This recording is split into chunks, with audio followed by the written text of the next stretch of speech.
Hi, I'm Kirby. I'm Dana. And we are Migratory Nerds. It's time for our latest adventure. Let's get exploring. All right, so we've now visited Epic Universe twice.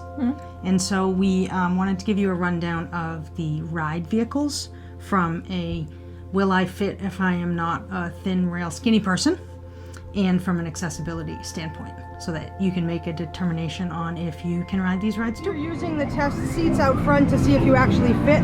They'll have these lights, so once the light turns green, that means that you would be able to go on that ride. All right, we're going to start with Super Nintendo World. All right. Which has 3 rides.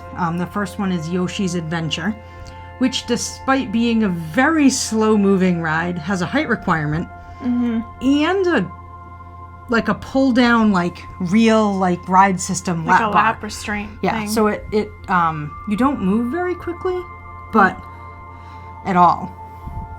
Bye, Mr. Bear. Crosby's behind us. Crosby's behind us. We have lots of helpers. Party.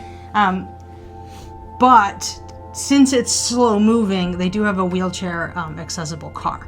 So you can ride the ride without leaving your mobility aid. Right. And someone can ride with you.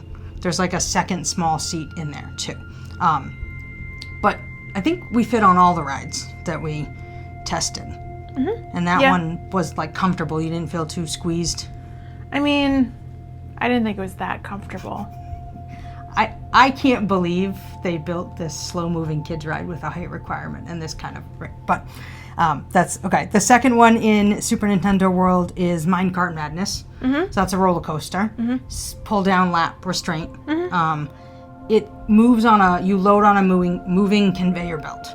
Yes. But so I read a blog by someone who uses a wheelchair who said they have a whole separate stationary loading zone, and then once you've loaded, your car joins the regular conveyor belt, so that if you need more time, you can load without having to stop all of the ride. Okay.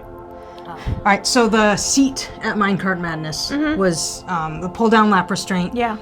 I didn't feel any sort of it didn't feel tight. No, it didn't feel tight. It was low. The seat felt lower than my knees, so my knees were higher up. But besides that, it was not any sort of discomfort or anything like that.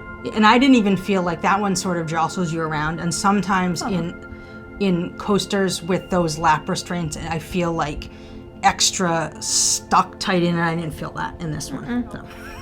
The last ride in Super Nintendo is Bowser's Challenge. So that's the 3D, 4D, racing attraction, but you don't actually move quickly. It's the actual ride vehicle you're in moves slowly through the physical sets with the racing on the AR, VR headsets that are on. So it's not a thrill ride in that sense. That one is still a pull-down lap restraint. Again, you don't move quickly. There is a wheelchair-accessible car that you can stay in your mobility aid and go into the car, and then 2 other people can ride with you in the same car. In that. So. All right, so I wear an 18, 20 women's pants in the U.S., and my hips are 55 inches around, something like that. So I'm not a small person. I got into the seat, no problem. I think you had the same issue. Getting out of the seat, the lap restraint went down, no problem. Getting out of the seat is sort of narrower. And I think almost tipped back a little. Maybe you're I don't also even tipped back. think it was about size as it was the design of the seat. Maybe. But getting out of that was it was like a suction cup. I had to really it wasn't even strength. It was the seat was holding on to me. I think we comically made that sound as you got up. Yes. It was crazy. So, there you go. All right, second land is Dark Universe. So this has 2 attractions. The first is Monsters Unchained. So this one, if you're familiar with the other Universal parks, is the same ride system essentially as Forbidden Journey. Yeah. So if you have seen those 4 benches or a bench with the 4 seats next to each other with the overhead lap, it's the same ride vehicle. The ride vehicle has in every single set of car. 4 2 standard. And 2, larger person. yes, both tall and like because of The ones on the outside, right? I don't remember. They're next to I think it's the ones on the outside. The seat visually looks a little bit lower, but the height, the restraint overhead is at the same level, so it accommodates for a taller person. I can fit into any of the seats very, very comfortably. Yeah, that one was easy. That one moves just like Forbidden Journey on a rotating platform, and just like Minecart Madness, there is a stationary load area. So if you need more time or you have any sort of mobility, they can load separate, and then they join your car to the major load, so it doesn't sort of slow down the whole flow of the ride. All right, and the second one is Curse of the Werewolf, which is a roller coaster where but it was still just a pull down lap restraint. Yes. And so, right, you have to transfer into that, but I felt fine on that one.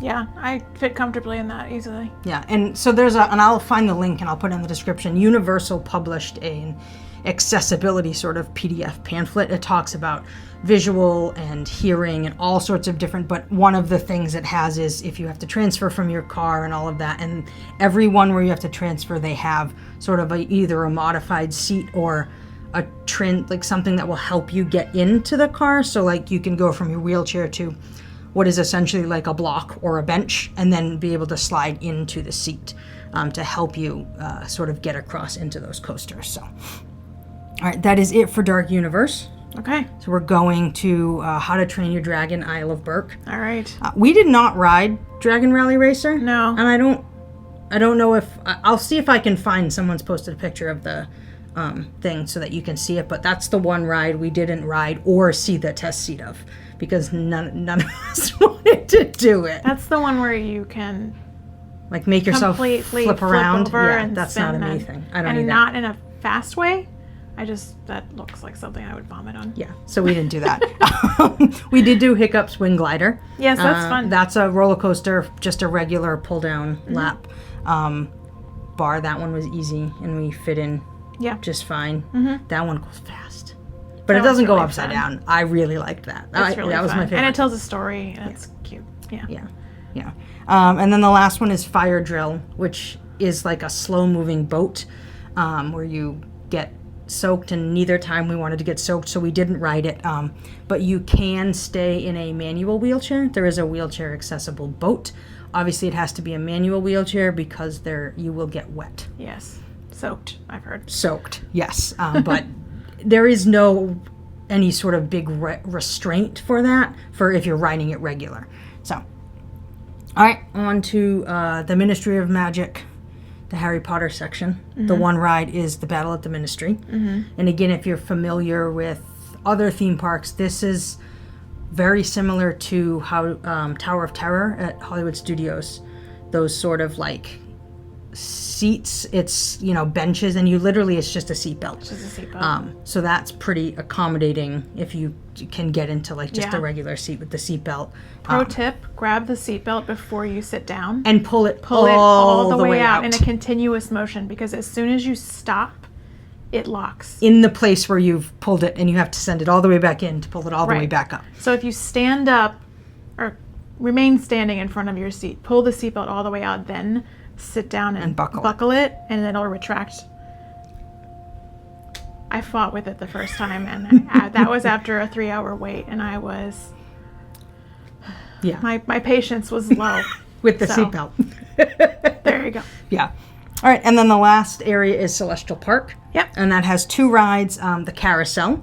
So if you're able-bodied, it has traditional carousel sort of things where you step up and over. There also were, you guys sat in not an accessible option, but like just a bench kind of option. And then there is also an accessible car where you can stay in your... the whole back came out. You can stay in your reel in. And there was one seat in that, so someone could sit with you. And then the other one is Stardust Racers, and that one was the tightest, I think. We didn't actually ride it. We haven't actually rode it. but the test seat, I think you said, was the tightest of all. You fit.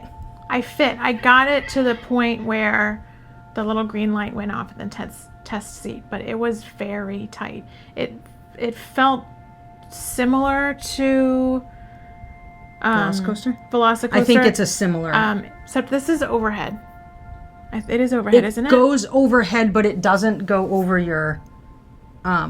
It doesn't touch your shoulders. From it's like the two bars come. It's a lap restraint, but it comes from overhead. Okay, because Velocicoaster is like this. Comes from the But they're both equally tight on me, and it's not even that my stomach and hips. It's my thighs that I have the issue with. So yeah, I don't want to ride that ride, especially with current news, if you know. But I did fit. Yeah. So again, we'll put all our measurements in the comments, in the description, so that you can look. And then if you have any questions about how we fit or anything like that, let us know in the comments. All right. Anything else? Nope. All right. I'm Kirby. I'm Dana. And we are Migratory Nerds. Make sure you subscribe to the channel so you get notified when all of our new videos drop. Bye. Bye.